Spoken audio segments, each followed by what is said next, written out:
여러분 안녕하십니까? 고졸사회 29번째 시간입니다. 지난 시간에는 우리가 정치 권력의 정의와 또 그 권력을 담당하는 정치 기구에 대한 이야기들을 했었죠. 이 시간에는 우리가 그 정치 권력을 행사하는 이른바 정치 과정에 대한 이야기들을 해보도록 하겠습니다. 그리고 민주사회에서는 이제 시민의 참여가 굉장히 절대적이다라는 말씀을 지난 시간에 드렸었는데 이 정치 과정에 시민이 참여하는 방법에는 또 어떠한 것들이 있는가에 대해서 우리가 이 시간에는 같이 이야기를 좀 해보려고 합니다. 그리고 정치 기구에 국한되지 않고 또 모든 국민들이 그러한 정치에 참여하려고 하면 어떠한 과정에서 어떻게 참여가 가능한지에 대한 이야기들 이 시간에 같이 나눠보도록 할게요. 그러면 첫 번째 내용 살펴보도록 하겠습니다. 자, 우선 정치 과정이라고 하는 것의 정의를 한번 생각을 해보죠. 정치 과정이라고 하는 것은 사회 구성원이 제기하는 각종 요구나 지지가 정책 결정 기구에 투입이 돼서 정책이 만들어지고 시행이 되는 과정이다. 다시 말해서 넓은 의미의 정치 권력, 그러면은 시민들이 가지고 있는 그러니까 정치의 범위라고 하는 게 넓은 의미로 봤을 때는 구성원들 모두에게 적용이 되는 내용이라고 이야기를 했었죠. 근데 좁은 의미라고 하면 그냥 정치가들의 행위로 국한이 된다라고 말씀을 드렸었습니다.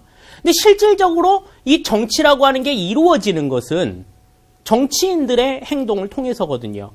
그렇다라고 하면 이 정치인들이 모든 사회 구성원들의 이해관계를 전부 다 이해하고 그것을 받아들여가지고 행동을 하면 좋겠습니다만은 우리나라만 하더라도 실제적으로 국회의원은 299명밖에 안 되는데 국민은 5천만이 조금 안 된단 말이에요. 5천만 명 가까이 되는 인구를 300명도 안 되는 사람들이 전부 다 그 이해관계를 따질 수 있다. 이거는 사실 불가능에 가깝습니다. 그렇기 때문에 그러한 어떤 사회 구성원들의 요구나 지지를 정책 결정에 투입하는 나름대로의 행위가 필요하다라는 것이죠. 그래서 그와 관련된 정책이 만들어지고 시행이 되는 일련의 과정들을 우리가 정치 과정이라고 이야기를 한다. 그러니까 사회 구성원들 전체의 요구나 지지들이 정책으로 만들어지고 시행이 되는 과정이 정치다. 이렇게 정치 과정이다. 이렇게 여러분들이 이해를 해두시면 되겠습니다. 자, 그러면 그 정치 과정의 내용을 보시면 일단 투입 과정이게 투입. 어떠한 요구나 지지가 들어가는 과정이 되겠죠. 그래서 정부 정책에 대해서 지지 또는 반대를 표명하는 과정이 이제 투입이 되겠습니다. 그러니까 정부 정책이 나왔을 때 그것을 보고 국민들이 내보이는 반응 뭐 이런 것들을 볼 수가 있어요. 이게 편리하다, 아니다 뭐 그런 것들을 가지고 이야기들 합니다. 어떤 법률이 시행이 됐을 때 그 법률이 시행이 돼가지고 나타나는 여러 가지 현상들이 있을 거예요. 그런 현상들에 대해서 나타내주는 국민들의 어떤 반응 이런 것들을 그런 것들이 표출이 되는 과정, 그것이 다시 정부에 들어오는 과정, 이런 것들이 이제 어떤 투입이 되겠죠. 그래서 어떤 산출이 나옵니까? 그 지지나 반대, 뭐 이런 것에 대해서 정부에서는 국민들의 요구가 이러이러한 것들이 있구나. 그러면 어떠한 과정들이 필요하겠네. 어떠한 정책이 필요하겠다라고 하는 나름대로의 구체적인 정책을 만들고 집행하는 과정들이 있을 겁니다. 그러면 정책을 만들고 집행을 하게 됐을 때 그 산출이 된 정책에 대해서 그 사람들의 반응이나 평가가 또 나오겠죠. 또 이거 시행을 해보니까 이거는 해소가 됐는데 아까 전에 말한 얘기들은 해소가 됐는데 요런 또 다른 문제가 생겼다? 요거는 좀 어떡하지? 그랬을 때 그러한 문제들을 다시 한번 개선할 수 있는 그러한 환류의 과정들이 있다라고 하는 거죠. 그러니까 한번 어떤 요구가 있어가지고 그거에 대한 정책이 만들어지고 끝! 이게 아니라 그 정책이 시행이 돼가지고 나타나는 현상에 대해서 어떻게 된다는 거예요? 다시 추가적으로 환류하는 과정. 이러한 과정들이 계속해서 반복이 되는 과정. 이러한 과정들이 정치 과정에 해당이 되는 내용이다. 이렇게 볼 수가 있겠습니다. 자, 그러면 이제 현대 정치 과정의 특징을 한번 생각을 해보죠. 현대 정치 과정의 특징은 우선 첫 번째, 정치는 위로부터의 통치와 아래로부터의 반응으로 이루어진다. 그러니까 과거에는 정치를 하는 정치인 세력들이 있었어요. 이 사람들이 하는 게 정치였죠. 그런데 사회 구성원들이 존재를 한단 말입니다. 그 이외에 정치를 하지 않는 사회 구성원 계층들이 존재를 한다. 과거에는 이 정치인들이 내려다 주는 요 정책들만 영향을 미쳤어요. 그런데 현대에 들어와서는 어떻다? 이 정치인들이 사회 구성원들에게 내려주는 어떠한 정책이나 어떤 지침에 대한 사회 구성원들의 반응, 그리고 사회 구성원들만이 가지고 있는 요청, 이런 것들이 서로 번갈아가면서 교류하는 역동적인 상호 과정이다라고 해요. 어느 한쪽이 일방적으로 받는 것이 아니라 서로 상호 간에 그런 어떤 정책을 내리고 거기에 대한 반응을 보이고 그 반응에 대해서 또다시 정책을 내리고 거기에 대해서 반응을 보이는, 아까 말한 대로 투입, 산출, 환류 과정이 계속해서 번갈아 일어나는 이러한 모습들이 나타난다라고 하는 거죠. 현대 정치 과정은 이 같은 역동적인 모습을 보여준다라고 하는 겁니다. 다음에 다양한 집합 간의 경합 과정이다라고 하는 겁니다. 현대 사회의 특징을 뭐라고 이야기합니까? 다원화 사회라고 이야기를 하죠. 그러니까 이 구성원들이 여러 가지 모양을 가지고 있다는 겁니다. 동그란 모양을 가지고 있는 사람도 있고, 세모의 모양을 가지고 있는 사람도 있고, 네모의 모양을 가지고 있는 사람도 있고, 별 모양을 가지고 있는 사람도 있고, 각각의 특성에 따라서 이 정치인들에게 요구하는 요구의 내용이 굉장히 제각각일 거예요.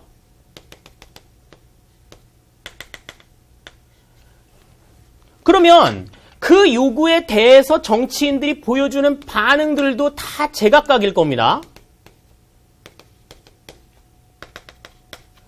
그런데 문제는 이 각각의 내용에 대해서 해결을 해주면 그냥 끝이다, 이렇게 생각을 하면 다행인데 그게 그렇지 않다는 거죠. 다양화가 되어 있지만 또 이들끼리 서로 연계가 되어 있는 경우들이 있어요. 그렇기 때문에 이 사람들에게 내려다준 어떤 정치적인 해법이 이 사람들에게 영향을 미친다라고 하는 겁니다. 나머지 사람들에게. 이 사람들에게 내려준 정치적인 해법이 나머지 사람들에게 영향을 미친다라는 거예요.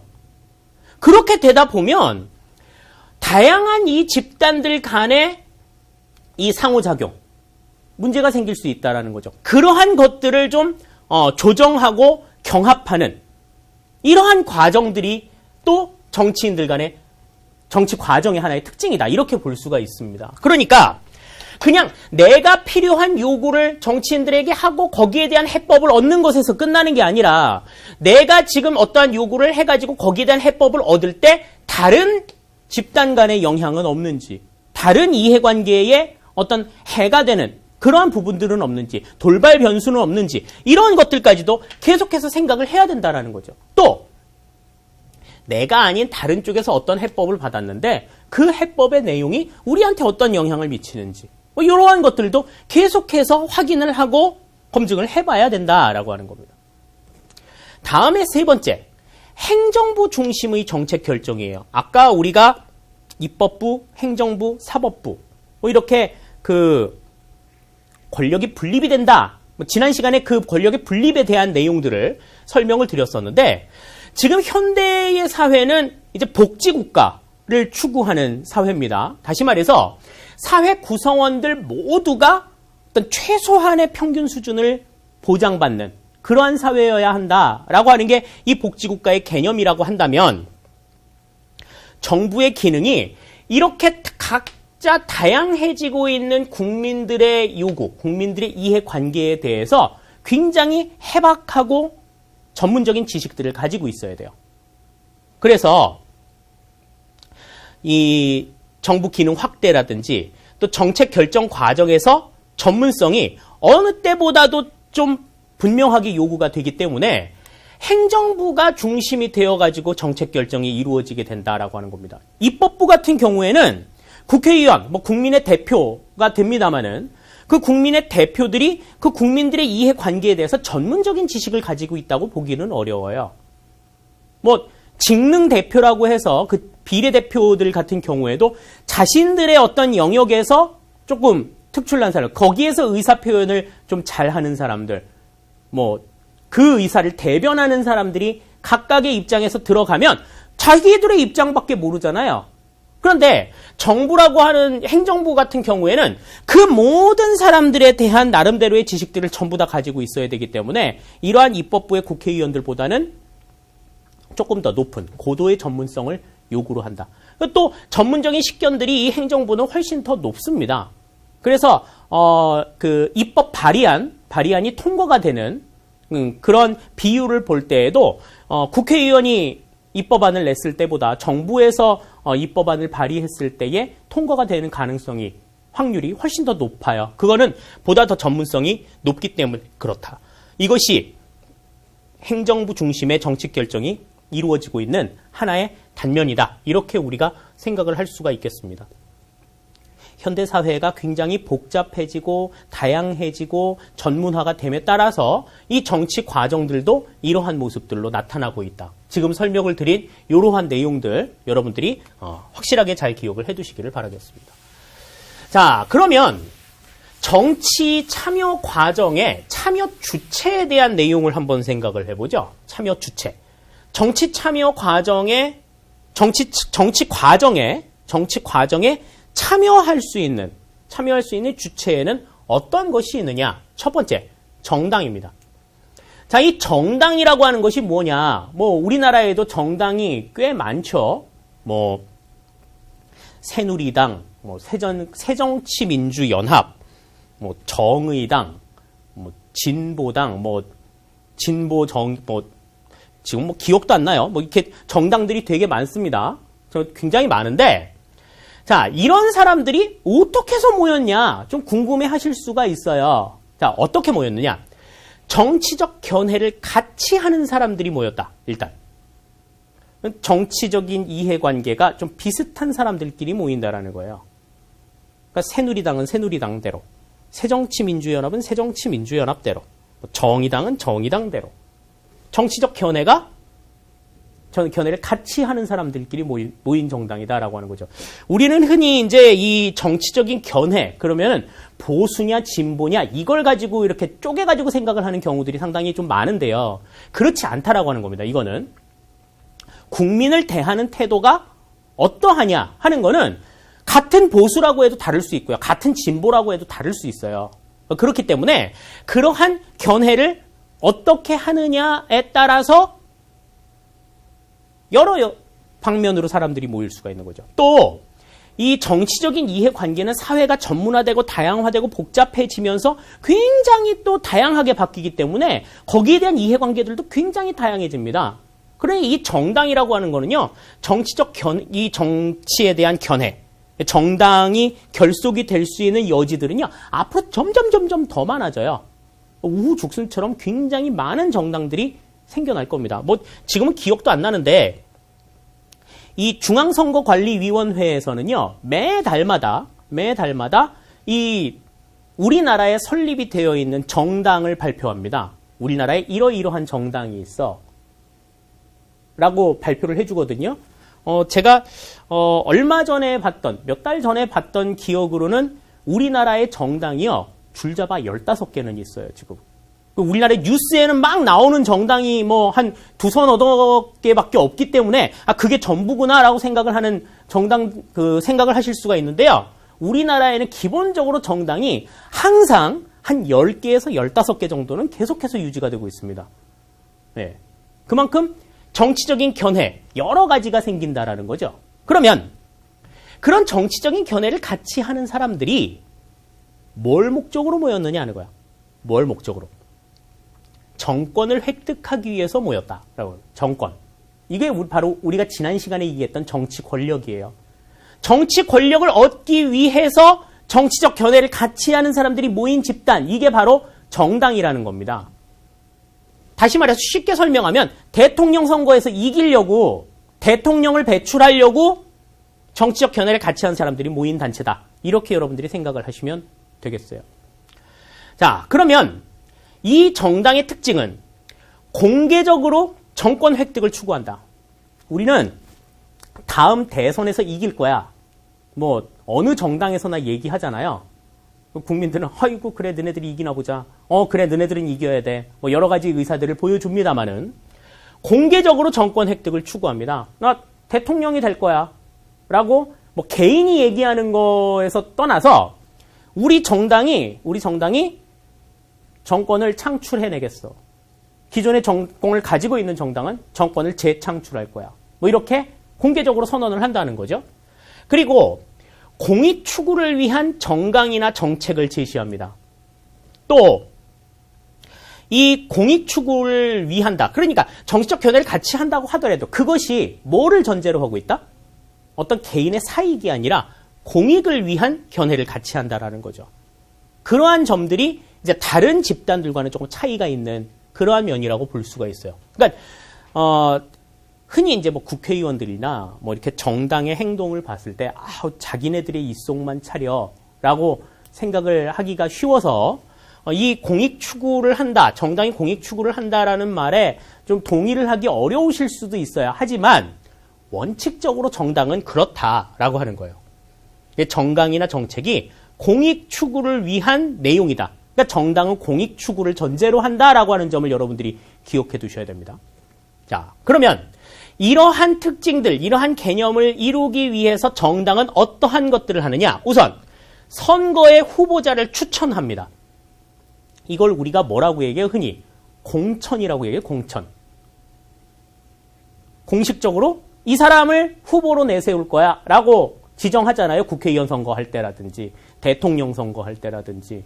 그리고 대표자들을 배출을 해내죠. 당선자. 국회의원 당선되면 그 사람이 국민의 대표가 되는 거고요. 그 다음에 대통령이 됐다. 그러면 그 사람이 국가의 대표가 되는 거고요.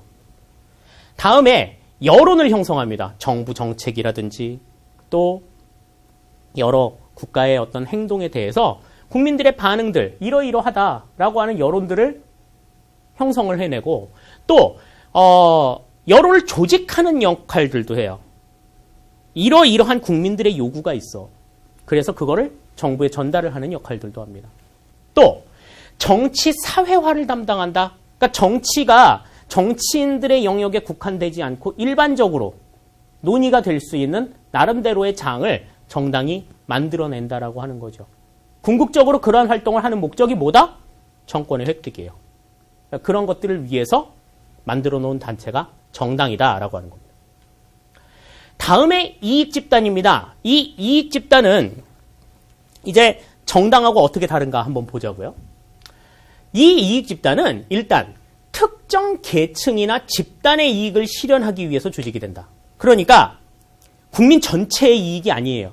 일단 특정 집단의 이익이라는 겁니다. 여기서 말하는 특정 집단이라고 하는 거는 뭐 어떤 뭐 전문가 계층 뭐 이런 것만 얘기하는 게 아니에요. 그냥 같은 뜻을 가지고 있는 같은 이해관계를 가지고 있는 사람들이면 누구나 다 특정 계층이나 집단이라고 이야기를 할 수가 있습니다. 네.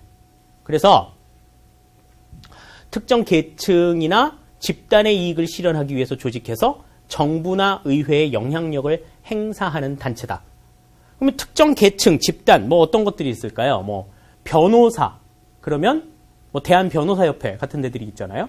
그러면 그런 대한변호사협회, 이런 데가 이익집단이 되는 겁니다. 옛날에 되게 오래됐어요. 한 20년 전쯤에 그 당시에 그 토크쇼에서 굉장히 유명하던 잔이윤이라는 연예인이 CF에 나와서 세제 광고를 하는데 그때 이제 드라마에서 세탁소 주인을 하던 양반이랑 같이 나와가지고 이제 그 세제를 아느냐라고 물어봤을 때 세탁소 주인이 그게 뭔지를 모르니까 세탁소 주인이 이것도 모르냐, 이 좋은 세제를 모르냐라고 핀잔을 주면서 그 세제를 설명하는 광고가 있었어요. 그 광고를 보고서 전국의 세탁소 주인들이 좀 들끓었답니다. 왜? 세탁소 주인이 이것도 모르냐라고 핀잔을 주는 것이 공개적으로 세탁업에 종사하는 사람들의 명예를 실추시켰다라는 거죠.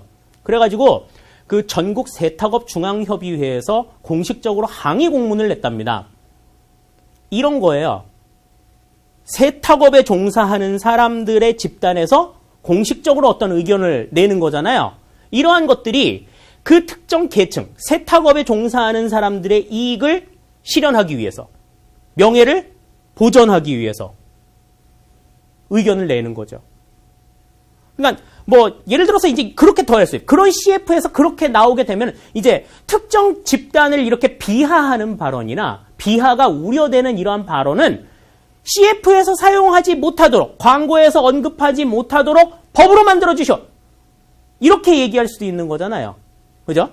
그래서 그렇게 의회에 정부에 영향력을 행사를 하는 겁니다. 오늘날에는 뭐 계속해서 나옵니다만은 사회가 다원화되고 복잡화되고 전문화되고 이러기 때문에 이러한 이익 집단, 이해관계가 굉장히 다양해질 수 있기 때문에 이 이익 집단의 수도 증가하고 영향력도 굉장히 증대가 될 수가 있어요. 그래서 이 사람들은 자신들의 이익을 실현하기 위해서 정부나 의회에 압력을 행사한다. 그래서 우리가 이 이익 집단을 다른 말로 압력단체라고 부르는 겁니다. 일단 이 이익 집단은 공익을 추구하는 집단이 아니에요. 사익을 추구하는 집단입니다. 자, 그런데 보세요. 자, 특징을 보시면 특수 영역의 문제에만 관심을 가져. 자기들에게 속해 있는 영역. 변호사면 변호사, 의사면 의사, 세탁소 주인이면 세탁소 주인, 피자 배달하는 친구들이면 피자 배달하는 친구들, 개개인의 의견들만 존중을 하는 거죠. 또 뭐 요즘에는 이제 그러한 것들도 있을 수가 있죠. 정규직, 비정규직 뭐 이렇게 나누어져 있으면, 예, 뭐 완생 클럽, 미생 클럽 막 이렇게 나누어지기도 할 거 아니에요. 자, 그런데 그렇게 특수한 영역의 문제를 관심을 가져가지고 영향력을 행사해서 압력을 행사해가지고 그들의 뭐 이해관계에 좀 어느 정도 걸맞는 법이 만들어졌어. 그럼 법을 시행을 했는데 법이 만들어져가지고 딱 보니까 이게 법이 순기능보다 역기능을 더 많이 해. 전체로 봤을 때. 그러면 정부가 이제 이렇게 생각할 수 있겠죠. 야, 너네들이 지금 압력 넣어가지고 지금 이렇게 법 만들었는데 이게 지금 잘못됐다잖아. 이렇게 따질 수 있어요? 없다라는 거예요. 이 사람들은 정치적인 책임을 지지 않습니다. 압력을 행사는 할 수 있어. 그런데 그 압력의 행사를 압력을 받아가지고 정부나 의회가 법을 만들다든지 정책을 집행을 한 책임은 누가 져야 된다는 거예요? 고스란히 정부나 의회가 져야 된다는 겁니다. 이 사람들은 그저 압력을 행사할 뿐이에요. 자, 그렇기 때문에 자, 이 이익 집단은 이익 집단의 압력을 수용하느냐 아니면 이것을 거부하느냐 굉장히 신중한 판단이 필요하다라는 겁니다. 아, 그러면 이렇게 정부나 의회에 부담이 되는 이런 존재들 있으면 되겠어 이거? 어? 이거 나쁜 놈들이지? 이렇게 얘기할 수 있겠느냐는 거예요. 그렇지도 않다는 겁니다. 왜? 소수의 권익 보호를 위해서 이 이익 집단은 필요합니다. 예를 한번 들어보시죠. 뭐 변호사나 의사 같은 분들은 뭐 버는 돈이 많으니까 뭐 그렇게 생각할 수 있다 치더라도 장애인이라든지 또 사회적인 약자 계층들 뭐 이런 사람들이 자신들의 의견을 대변하기 위해서 어떠한 단체를 조직을 했을 때 그들의 권익 보호를 위해서 이러한 조직들, 단체들은 필요하다라는 거죠. 이러한 집단들은. 그리고 특정 계층이나 집단 이익 실현을 위한 어떤 정치 압력 행사 이런 것들이 단순하게 그들의 이익만을 취하기 위한 그러한 행동은 아니라는 겁니다. 여러 시민들에게 정치 문제에 대해서 이러이러한 이슈들이 있어 이러이러한 이해관계도 있다. 그 문제에 있어서 그러한 것들을 보여줄 수 있는 하나의 계기가 되기도 해요. 그렇기 때문에 이 이익 집단의 존재가 나쁘다. 이렇게만은 이야기할 수가 없습니다. 또 정책 결정 과정에 적극 참여를 해서 정당이 가지고 있는 부족한 면들을 보완할 수 있어요. 정당은 아까도 말씀을 드렸지만 공익을 추구한다 그랬잖아요. 공익을 추구한다. 그런데 그 공익을 추구한다라고 하는 건 모든 사회 구성원의 이해관계를 전부 다 아우를 수 있어야 되는데 사회가 계속 다양해지고 계속 쪼개지기 시작하면 이 모든 사람들을 아울렀다 하더라도 거기서 계속해서 세포 분열이 일어나고 있기 때문에 또 다른 어떤 입장들이 나타난다라고 하는 걸 모를 수 있어요. 그러면 그 바깥의 영역에 있는 세력들이 나름대로 단체를 조직해가지고 목소리를 내면 아 그래 저런 입장들도 있구나라는 것을 알 수도 있다라는 거죠. 정당이 미처 감싸 안지 못한 부분들을 감싸 안을 수 있도록 야 우리 같은 사람들도 있어 라는 이야기 해주는데 이 이익집단은 상당히 순기능의 역할을 한다. 물론 정치적 책임을 지지 않으면서 압력만을 행사하기 때문에 그다지 뭐 이렇게 정치 과정에 바람직한 역할만을 주는 건 아닌데 순기능과 역기능을 전부 다 동시에 가지고 있다라고 하는 점을 기억해 두셔야 됩니다. 다음 세 번째예요. 세 번째는 시민단체입니다. 이 시민단체는 공익 실현을 추구한다라고 하는 점에 있어서는 정당과 똑같아요. 정당과 똑같은데 이거는 특징이 뭐냐면 자발적으로 조직한 단체야. 자발적으로 구성원들이 스스로 조직을 한 단체입니다. 스스로. 그래서 특정 집단이나 이익 실현이 아닌 공동체의 이익 실현의 목적을 둔다라는 점에 있어서는 이거는 이익 집단과는 차이를 두죠. 그런데 비영리 단체로서 정치 권력을 추구하지도 않아. 그러니까 정치 권력을 추구하지 않는다라는 점에 있어서는 정당과도 차이를 두고 있습니다. 자, 그래서 이 시민단체는 어떠한 일들을 하느냐? 국가의 권력, 국가 권력의 감시나 견제 같은 거를 해요. 뭐 우리나라 같은 경우에도 가장 대표적인 시민단체로 꼽는 게 이제 뭐 참여연대 같은 단체들이 있죠. 참여연대에서는 정부의 어떤 행동이나 정부의 어떤 정책 집행이나 이런 과정들을 면밀히 감시하고 그것이 국민들에게 이익을 주고 있느냐 아니냐. 지금 현행 이렇게 진행이 되고 있는데 이것이 어떤 문제들을 낳고 있느냐. 이런 것들을 계속해서 이야기들을 해주죠. 계속해서 문제 제기를 하잖아요. 그래서 국가 권력의 감시, 견제 기능을 하고요. 또 사회 문제나 쟁점에 대한 비판이나 해결책 등을 제시하는 문제들을 가지고 있습니다. 계속해서 복잡해지고 다양해진 사회에서는 이해관계도 굉장히 많이 발생을 하기 때문에 생전 보도 듣지도 못한 갈등의 상황들이 나올 수가 있어요. 그러면 이거를 기존의 법을 가지고 해결을 한다. 이게 굉장히 좀 난해할 수가 있습니다. 이거 어떻게 해야 되느냐 하는 거죠. 그러면 거기에 대해서 연구하고 해결책을 제시할 수 있는 그러한 문제들이 있어야 된다라고 하는 겁니다. 다음에 시민의 요구를 결집하고 여론을 형성하는 문제 이런 것들 있어야 되겠죠. 뭐 예를 들어서 지금 한참 이슈가 되고 있는 뭐 휴대폰 보조금의 문제. 뭐 휴대폰을 파는데 뭐 불법 보조금이 기승을 부려요. 제값 다 내주고 사는 사람은 완전 바보예요. 뭐 이렇게 취급받는 그런 상황에 있을 때 이러이러한 국민들의 의견들이 계속해서 높아진다 그러면 국민들의 의견이 이러이러하고 현재가 이러이러하니 여기에 대해서 법 개정할 수 있지 않느냐, 정책을 변경할 수 있지 않느냐, 의회나 정부에 요구할 수 있는 나름대로의 근거를 확보하는 거죠. 다음에 이러한 활동들을 계속하면서 시민의 주권의식을 신장시키는 역할들도 합니다. 궁극적으로 나라를 움직이는 주체는 누구다? 시민이다 라고 하는 의식을 이 시민단체는 갖게 한다라고 하는 거죠. 정당과 압력단체와 비슷한 점들도 있지만 또 분명하게 차이를 두고 있는 점들도 있으면서 이 시민단체는 오늘날 정부가 하지 못하는 여러 가지 역할들을 담당하고 있다 하는 것을 생각해 두셔야 되겠습니다. 자, 다음에 이제 언론입니다.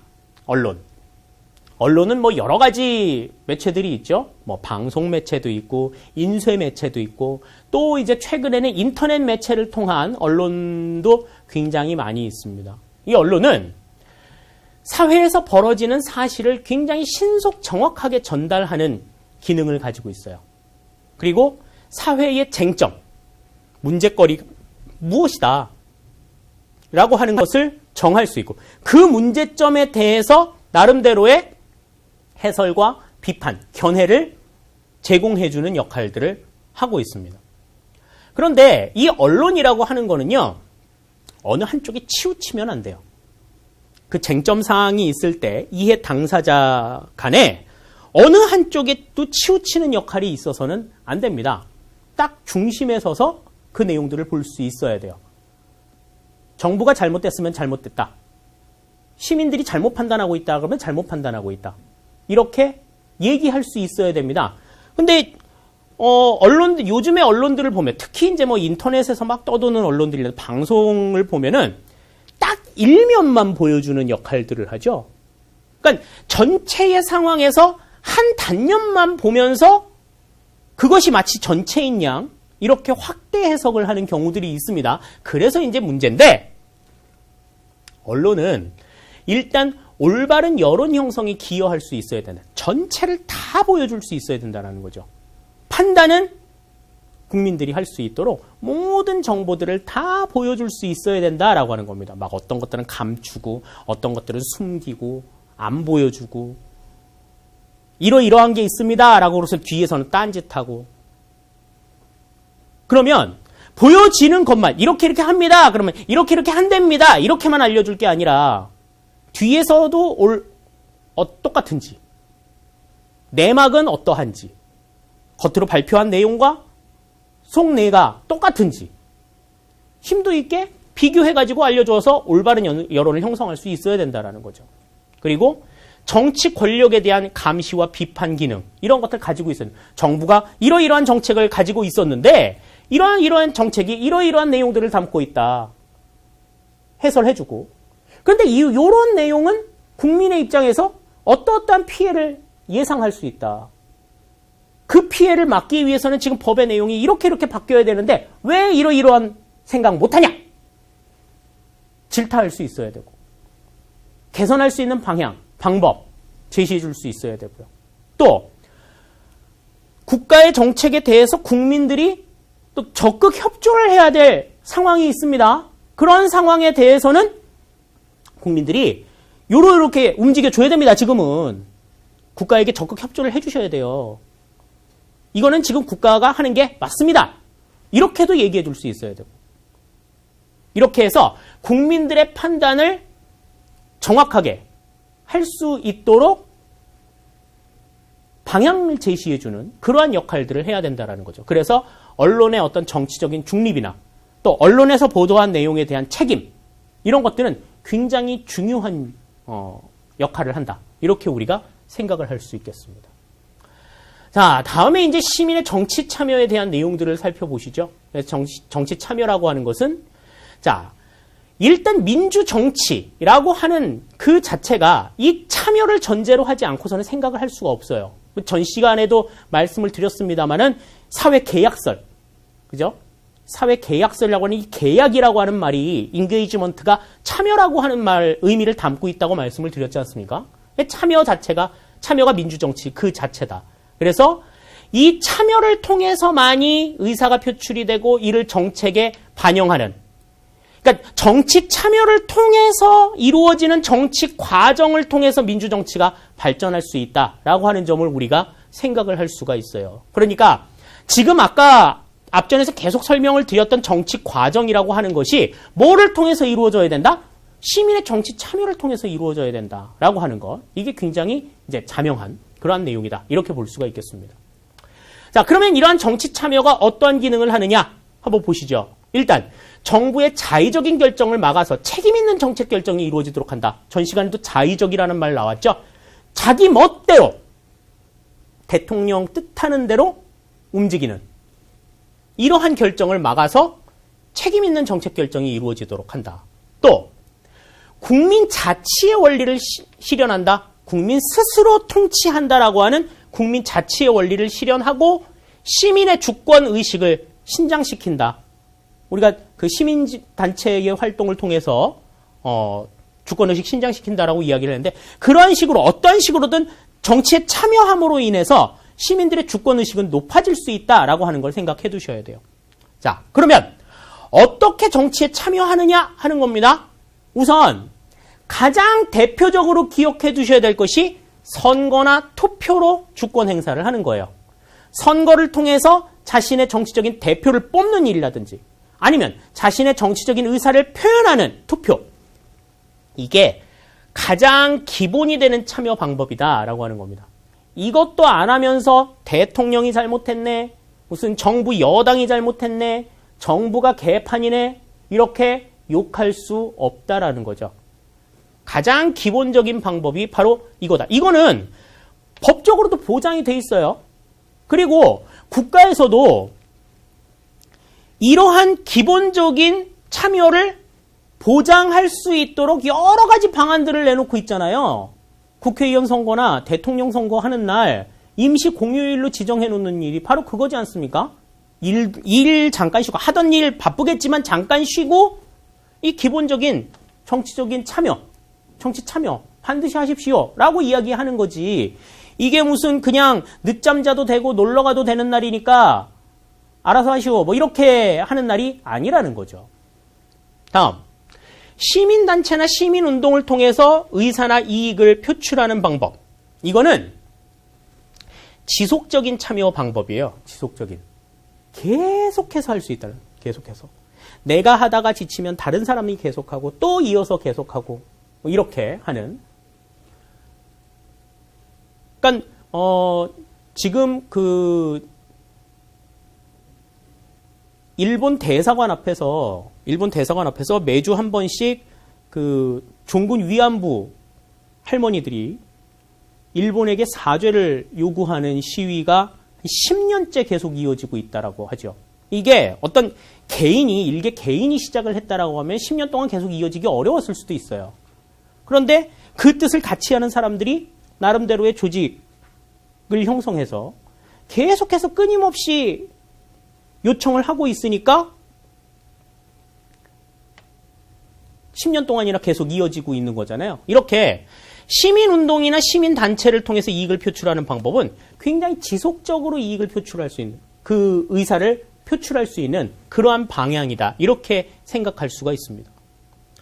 다음에 세 번째, 신문이나 방송을 통해서 자신의 의견을, 정치적인 의견을 개진하는 방법. 뭐 신문이나 방송사뿐만이 아니라 요즘엔 이제 인터넷에도 자신의 의견을 올리는 방법들, 뭐 이런 것들이 이제 정치 참여의 한 방법이라고 볼 수가 있겠고요. 또 요즘에는 행정정보 공개 청구 제도를 통해서 각종 행정정보를 열람할 수 있습니다. 그래서 어떠한 내용들의 통계, 뭐 어떤 뭐 보고 자료, 뭐 이런 것들을 요청을 하면 그 요청한 자료를 뭐 필요한 경우에 일정 대가를 지불하면 메일로 다 보내줘요. 그래서 그 정보들을 열람할 수가 있고, 또 국정감사 의정평가 활동에 참여하는 방법들, 뭐 이러한 방법을 통해서 정치에 참여할 수 있다라고 하는 겁니다.